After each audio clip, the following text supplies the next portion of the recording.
As the COVID-19 continues to spread in the country, some Kenyans have been in the forefront of sensitizing their fellow countrymen in taking measures set by the government to curb the spread. Irrespective of their status, they have devised ways to make sure that they play a part in the fight against the spread. Here is the story of Samson Waithaka, who lives with disability, but that has not limited him, as Mwangi Minor reports.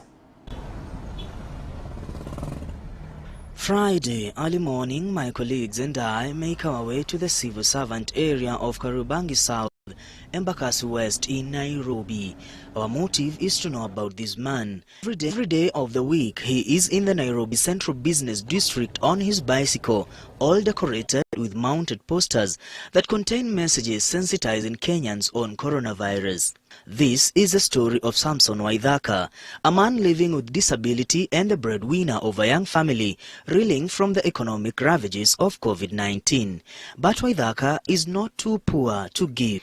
Owing to the time of the morning, all signs indicate the family may not have taken breakfast and was not planning to. Samson Waithaka is a father of 4 children, 3 girls and a small boy. He and his wife were running a daycare center at their rented house before the outbreak of COVID-19. They were forced to close down the daycare center when the virus made its way into the country and their source of livelihood was cut abruptly. Samson says his family relies on the 2,000 shillings they receive from the government every month, local church food donations and donations from well-wishers. He says he has been given a notice to vacate since he is unable to pay rent and the power supply was cut. His 2 children who are in school cannot access learning lessons provided by the government through the television or radio. Kuna hii pesa tunapewa giri moja na serikali. Inanisaidia na chakula kwa watoto.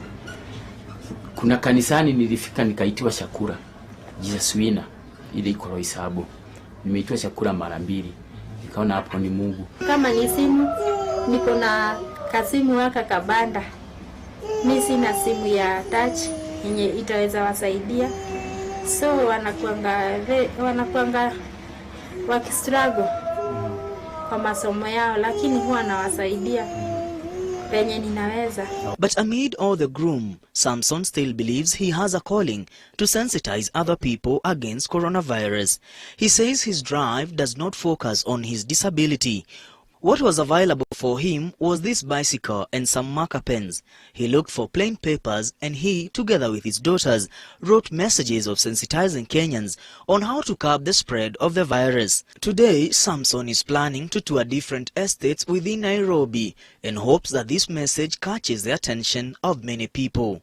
Kwa baisikeli yangu kuna kiti ya nyuma, bao nafungia watoto wasianguke. Hiyo mbao nilifunga hizi posti. Na nikaandika maandiko tofauti. Mtu akae distant. Nikakuja maski, nikaandika mtu afae maski. Na mtu akae nyumbani, mtu akiwa hana mahali anaenda. He put on his prosthetic leg before embarking on his journey. His leg was amputated after a grisly road accident. When he is ready to leave, his children help in mounting the posters on the bicycle. Wife says she's comfortable with what her husband is doing despite him being jobless. Nilikuwa tunamuombea wakati akiwa safarini kwa sababu hii ni kama yani anaenda kupigana vita, ndio hii mambo ya watu ati mambo ya kuwe chini kazi zirudi. The journey has started. He begins with sensitizing his immediate neighbors and cycles towards the main road, one pedal after another, and eventually millions more, all in the name of fighting coronavirus. He makes his first stop to sensitize some boda riders and washes their hands. The journey continues, and he does the same thing to other people he meets along the way. We leave him to continue with his journey to Nairobi, but along the way, we meet his wife and children, and we get interested to know what they are up to. Sasa mimi naenda nikae pale kwa uwanja. Nikae tu hapo, juu nikikaa kwa nyumba, watoto watanitisha chakula. Na sasa hizi sina chakula ya kuwapea. 2 hours later, we catch up with Samson outside Ambassador Hotel in Nairobi. people are washing hands from his bicycle, and many are attracted by the posters. He believes the message is reaching home, but many do not know his condition and his situation. To him, it is not a priority. Kama mguu yangu vile nimekatwa, sitakagi baridi. Hata naweza nikafaa mguu na ikatae. Lakini nikiweka hii mguu niwekere kwa baiskeli, hata nikiwa nimeganda bado naendelea. He plans to spend the rest of the day in different bus stops and hopes that maybe, and just maybe, passers-by will appreciate his efforts with some coins that will enable him put food on the table for his family. He's not a beggar. He is a strong-willed fighter with meager resources. Despite his disability, Samson Waithaka has taken it upon himself to sensitize Kenyans on heeding to measures laid down by the government in combating the spread of coronavirus. This is the least he could do, at least within his own means. His biggest prayer now is that this fight will be won soon.